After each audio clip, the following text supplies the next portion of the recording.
तिरी, हे तिरी, काय आहे? अरे कॉम्प्युटरला काहीतरी झालंय वाटतं. नेहमीसारखा तो सुरू दिसत नाहीये. मला असं वाटतंय की आपण त्याचा कॉम्प्युटर वापरतो हे सीडला समजलंय आणि म्हणूनच त्यानं तो लॉक केला असेल. मेरी कम्प्युटरला बूट कर ना. ओहो, आता तो काय करायला गेलाय हे माहितीये मला.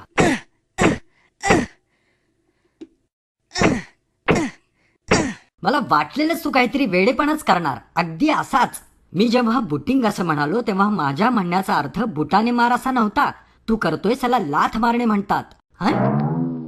हे बघ मेरी, कम्प्युटर स्टार्ट किंवा रिस्टार्ट करणं यालाच बूटिंग म्हणतात. बूटिंगचे दोन प्रकार आहेत, कोल्ड बूट आणि वॉर्म बूट. बंद केलेला कॉम्प्युटर सुरू करण्याला कोल्ड बूट म्हणतात. आता पहिल्यांदा आपण कोल्ड बूट कसं करायचं ते पाहूया.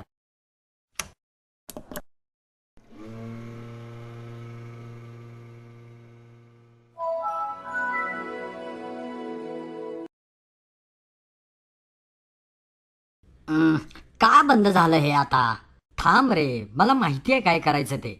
विंडोज लोड व्हायच्या क्रियेमध्ये काही अडथळा आल्यास आपल्याला सीपीयू वरचं पॉवर बटन दाबलं पाहिजे आणि यालाच वॉर्म बूट असं म्हणतात. आता आपण वॉर्म बूट कसं करायचं ते पाहूया.